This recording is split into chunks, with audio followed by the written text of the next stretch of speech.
Hey, it's Will Hamilton. I'm the co-founder of FuzzyYellowBalls.com, and if you're a competitive tennis player and you want to win more matches now, then this might be the most important training series you will ever watch. You know, it's funny, in my experience, so many players obsess over technique. They think they have to get better at swinging the racket to make it to the next level, and then they go out and lose to someone who doesn't hit the ball nearly as well as they do because they don't have a playbook. If you look at soccer, teams run plays to score goals. If you look at football, teams run plays to score touchdowns. And if you look at basketball, teams run plays to score baskets. When it comes to your tennis game, you can run plays to win more points. You can create an entire playbook that will win you more matches now. The fact of the matter is, most tennis players aren't getting nearly as much out of the games that they've already got. I've been there, it's annoying, but if that sounds like you, it's also kind of exciting because there's a big opportunity for you here. When you create your own custom playbook, it can rocket you to the top of your league or club ladder. And that's what this training series is all about, creating your custom playbook. This one here is mine, Will Hamilton's singles playbook, and it won't work for most of you because I'm left-handed. So what we're gonna do is walk you through the same process I use to create my playbook so we can create your playbook.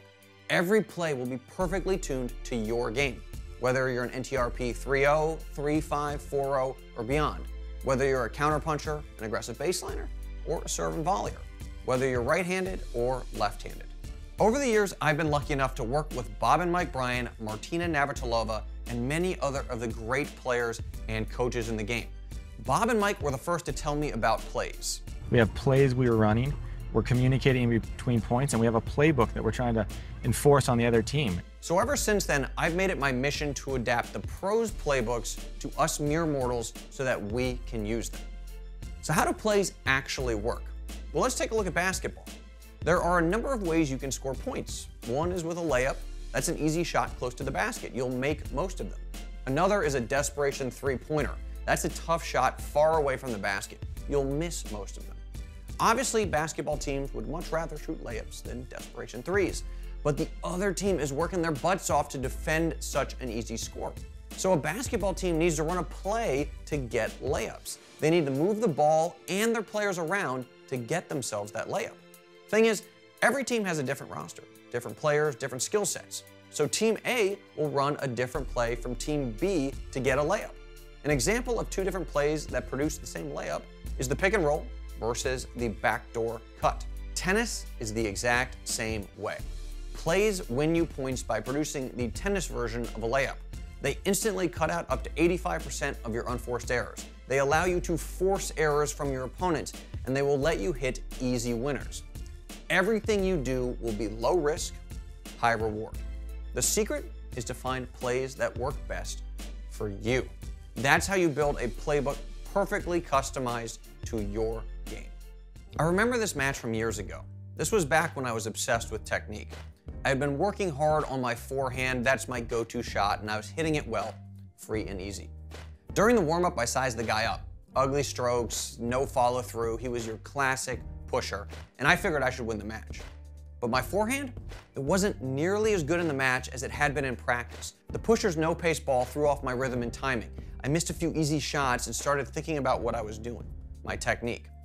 After a few games, I got frustrated. I said to myself, look, dude, stop overthinking and just go for it. Put a few good shots together and you'll find your game. But I wasn't playing anywhere near well enough to even attempt some of the shots I tried. And after a few games of spraying the ball all over the court, anywhere but in, I had lost all confidence in my ability to go for and make anything. By now, I was down a set and tied 4-all in the second. I could feel the scoreboard's pressure, and I got nervous and I could feel my muscles tighten up. I was afraid with the score tied 4-all that a few misses would cost me the match. So I started pushing, playing scared, safe, and not to lose. My free and easy swings from practice had become tap, tap, tap push shots that barely landed past the service line.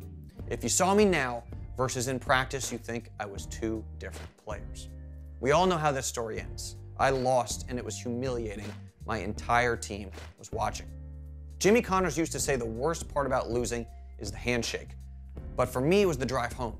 I'd turn off the radio, sit there and think, I hate tennis. This game is infuriating. I spend all this time and money working on my game just so I can choke and lose to someone who doesn't hit the ball anywhere near as well as I do. My problem was simple. I was obsessed with technique. I was putting impossible pressure on myself to play well at the upper edge of my ability to win. And when I lost, I thought I had to get better at swinging the racket to win more matches. I didn't realize I already had all the tools I needed to win, I just wasn't using them the right way. And it wasn't until years later that I stumbled across the solution, plays, thanks to pure dumb luck. You're not gonna believe this story, but I swear it's true. I was playing a match against a guy that was better than me. I was the underdog, and I quickly got down a set and a break. My shots weren't hurting this guy, so I kept going for more and more, aiming closer and closer to the lines, but I was racking up errors like it was my job. And then more disaster struck. I broke the strings in my last racket. No joke, I had to borrow my opponent's racket. And as far as I was concerned, it was the worst racket ever. It felt like I was hitting the ball with a 2x4. I couldn't hit any of my favorite shots. So I had to completely change up my game, and the weirdest thing happened. I started to come back. I stopped making unforced errors. I started forcing errors, and I started hitting winners. Long story short, I broke back, won the second set in a tiebreaker, and went on to win the match. The handshake was so strange. I shook the guy's hand, and then I handed him back his racket. He was miffed, I was confused.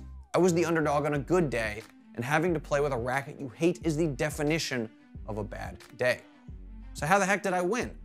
What I didn't realize at the time was that I had stumbled into using an incredibly powerful play called home base to turn the match around. I'm gonna show you home base in this training series. It's gonna be the first play in your playbook, and we're gonna tweak it to fit your strengths and weaknesses. Now, plays work because the special advantage they give you does not depend on how well you're hitting. You can have your A game, B game, or even C game and still gain the special advantage over your opponent. It works 100% of the time, 24/7. In the 5th century BC, a Chinese military strategist named Sun Tzu wrote a book called The Art of War. And he said the most powerful advantage and the most important advantage two equally matched armies could have over one another is a positioning advantage. Specifically, the army attacking from an elevated position, the high ground, would be virtually unbeatable. Tennis is the exact same way. The most important advantage you can have over your opponent is a court positioning advantage. If you have good court position, you can cut out up to 85% of your unforced errors. If your opponent has bad court position, you'll force more errors and hit easy winners. A well-designed play puts you in good court position and your opponent in bad court position. And we'll steal Sun Tzu's line and call a situation where you have good court position and your opponent has bad court position as the high ground. So we've got you here, your hero, and then we've got your opponent here. That's not how you spell villain. There we go, that's how you spell villain. Never try and spell live on camera. So every play is designed to give you the high ground here. So what does the high ground look like? So the first thing we want to look at is the proper recovery position during a rally, because this is a mistake a lot of players make. You've probably been told after you hit, just recover back to the middle of the court. This is actually a pretty big mistake during a cross-court rally. So let's say you're in a cross-court rally with your opponent up here and you're going cross-court like that, backhand to backhand. The correct recovery position is actually a few steps, a couple feet to the left of the center service line and or left of the tee. And the same is true for your opponent over here. So you're kind of shifting the court on a diagonal, and the reason for that is simply because in a rally like this, you want to kind of cover the, be in the middle of the possible angles that could be created. So this hash mark, tick mark here is the middle of these two angles. If you were rallying straight down the middle of the court, then yeah, you would want to be standing in, this person's closing the net, look at that. Oh, he stopped. That's good. That's good court position right there. You'd want to be in the middle now because the angles are kind of through the court like that. But when you're going cross court, you need to be shaded over to the side a little bit, and that puts you in proper position there. So the first thing to look for, let's say you're in this cross court rally and your opponent is over recovering to the middle of the court. Now you are, he's closing the net again, and he's stopping. All right, cool. Now you are actually in the high ground because your opponent is in poor court position, and this would be a situation where you would just keep going cross court because he's got a lot of ground to cover in this direction to get to the tennis ball. You're more likely to stress him. He'll be off balance, more to hit, and you might even get some easy winners as well because there's a lot of court, open court for you to hit into safely. That's of course going to cut down on your errors as well. And then if we flip this situation where you're going cross court forehand to forehand, the same would be true. You'd now recover over here, and your opponent, if they did it correctly, would recover somewhere over there for a rally like that. So let's add a couple more layers to the high ground, and the first is court geometry. So the tennis court is 78 feet down the line, it's 27 feet across the baseline. The net is 3 feet high in the middle and 3.5 feet high by the single sideline. And that means that, thanks to Pythagoras and the Pythagorean theorem, we've got 82.5 feet from the diagonal end to end. So obviously, the down the line is not quite as safe of a shot because you could hit the ball 4 feet out over here and have it still be in by a half foot if you hit the same shot cross court. And obviously you got a little bit more wiggle room with a lower net in the middle of the court. So we know the down the line is tougher than cross court. That's pretty obvious. But then let's layer on top another concept. And I think this concept, frankly, is going to transform how you approach the game. And it's this concept of inside and outside ground strokes, a term coined by Paul Wardlaw. So imagine if you took your tennis racket and you just kind of pointed it at your belly button and you imagined a plane just came straight out from your body. So if the tennis ball crosses the plane of your body and it's moving away from you when you make contact, that's called an outside ground stroke. And if the ball is coming into you and does not cross the plane of your body, we'll call this an inside ground stroke. Now, the reason this is important is because inside ground strokes are way better than outside ground strokes because you've got more leverage over them. When the ball's coming into you, you can turn on it a lot easier than if the ball crosses the plane of your body and is moving away from you. And for all you baseball players out there, baseball fans, you know that a right-handed batter is way more likely to either get a hit or hit a home run into left field where they can pull the pitch into left field. And it's harder to kind of push the ball into right field either for a home run or a hit. And if you watch a lot of baseball, you can actually see the defenses will shift based on whether they're facing a left-handed or a right-handed batter. Dodgers put their second baseman Kendrick a good 10 feet at least in shallow right field.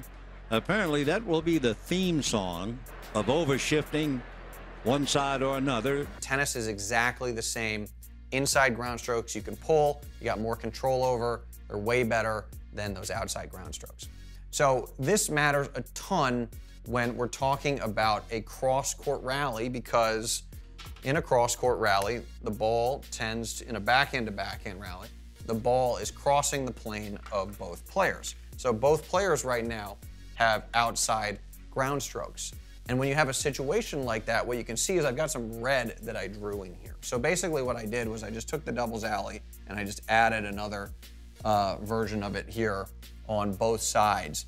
And basically what this means is when you've got an outside ground stroke rally cross court, just take doubles alley and kind of delete it. You're not gonna bother defending it during an average rally, right? Doesn't matter if it's a 3-0, 3-5, 4-0, in your average rally at your level, changing the direction on an outside ground stroke into this area is incredibly unlikely. You're more likely to get an error either in the alley, long, or get the ball here, which we'll talk about in just a second. But you can see what I've done is instead I've moved this as the line that Hero wants to really cover. He covers about this much court, gives that away, and Villain, obviously, if he's doing the same thing, will give this away.